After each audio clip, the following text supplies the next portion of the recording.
Hi, അപ്പോൾ നമ്മളിന്ന് ഉണ്ടാക്കാൻ പോണത് വാഴക്കൂമ്പ് തോരനാണ് കേട്ടോ. അപ്പോൾ നമ്മളിതൊന്ന് ഈ ചുവന്നതൊക്കെ ഒന്ന് എടുത്ത് കളഞ്ഞിട്ട് കാണിച്ചു തരാം. അപ്പോൾ നമ്മൾ ഇത് എടുത്തിട്ടുണ്ട് കേട്ടോ. ഇങ്ങനെ ഈ ചുവന്നതൊക്കെ ഉണ്ടെങ്കിൽ ഒരു കട്ടുണ്ടാവും. അപ്പോൾ നമ്മളിങ്ങനെ എടുത്ത് ഇതിനെ ഒന്ന് ചെറുതായി കൊത്തി അരിഞ്ഞെടുക്കാം. അപ്പോൾ നമ്മളിത് കൊത്തി അരിഞ്ഞെടുത്തിട്ടുണ്ട്. ഇത് ചെറുതാക്കി 2-3 പ്രാവശ്യം കഴുകിയിട്ട് വീണ്ടും വെള്ളത്തിലിട്ട് വെച്ചതാണ്. അപ്പോൾ നമ്മൾക്ക് ഒരു കടായി സ്റ്റവിൽ വെച്ചിട്ടുണ്ട്. അത് ചൂടായി കുറച്ച് എണ്ണ ഒഴിച്ചു കൊടുക്കാം. ഒരു 2 സ്പൂൺ എണ്ണ ഒഴിച്ചു കൊടുക്കാം.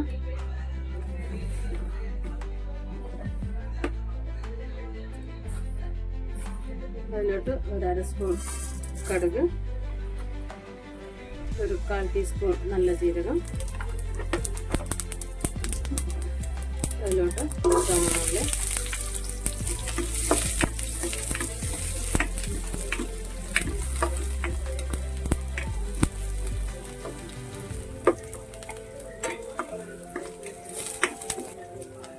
വെളുത്തുള്ളി, പച്ചമുളക് കൊടുത്ത് കൊടുക്കും.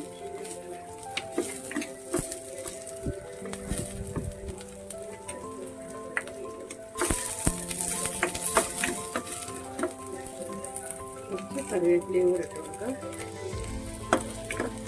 ഇതൊന്ന് മൂത്ത് വരട്ടെ. ഒന്ന് ഇളക്കി കൊടുക്കണം നന്നായിട്ട്. ഇത് നന്നായി മൂത്ത് വന്നിട്ടുണ്ട്. നമുക്ക് ഇതിലോട്ട് വാഴക്കൂമ്പ് ഇടാം കേട്ടോ.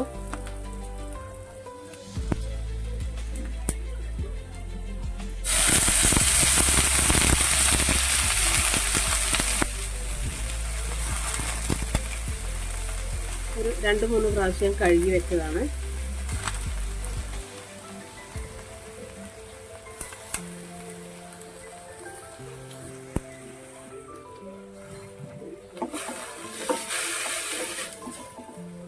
നമുക്ക് ഇതിലോട്ട് തന്നെ ചെറുപയറും കൂടെ ചേർത്ത് കൊടുക്കാം.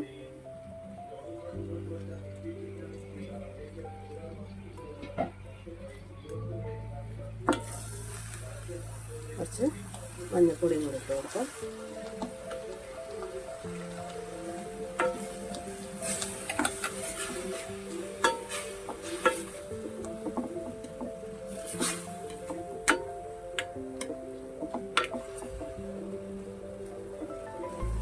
ചെറുതീയിലിട്ട് ഒന്ന് അടച്ചു വെക്കാം.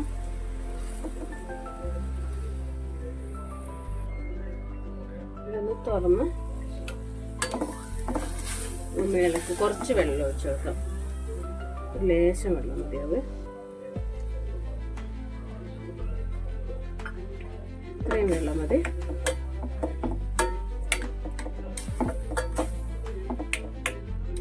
നമുക്കിതൊന്ന് അടച്ചു വെച്ച് വേവിക്കാം.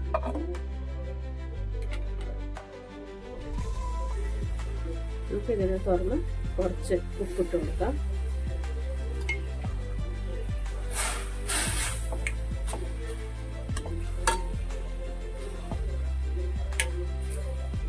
നല്ല ആവശ്യത്തിനുള്ള ഉപ്പിട്ടാൽ മതി കേട്ടോ. അടച്ചു വെച്ച് വേവിക്കാം. അപ്പോൾ നമ്മളുടെ വാഴക്കൂമ്പ് തോരനിലെ വെള്ളമൊക്കെ വറ്റി വന്നിട്ടുണ്ട് നന്നായിട്ട്.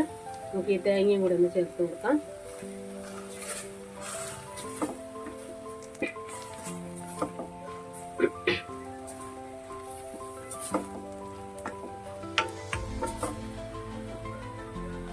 നമുക്കൊന്ന് അടച്ചു കൊടുക്കാം കുറച്ച് നേരം.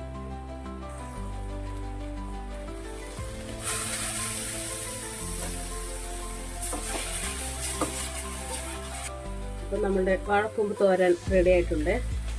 ഞങ്ങളുടെ അടുത്തൊക്കെ ഇങ്ങനെയാണ് കേട്ടോ വെക്കുക. നിങ്ങളുടെ അടുത്ത് എങ്ങനെയാണ് വെക്കുക എന്നുള്ളത് ഒന്ന് കമൻറ്റ് ബോക്സിൽ ഇടണേ. അപ്പോൾ എല്ലാവരും നമ്മുടെ ചാനലൊന്ന് സബ്സ്ക്രൈബ് ചെയ്യുക, ലൈക്ക് ചെയ്യുക, ഒന്ന് ബെല്ലൈക്കൻ അമർത്തുക, ഷെയർ ചെയ്യുക. അപ്പോൾ ഇതിവിടെ റെഡി ആയിട്ടുണ്ട് കേട്ടോ. അപ്പോൾ അടുത്ത ഒരു വീഡിയോയുമായി വരുന്നവർക്ക് ബൈ.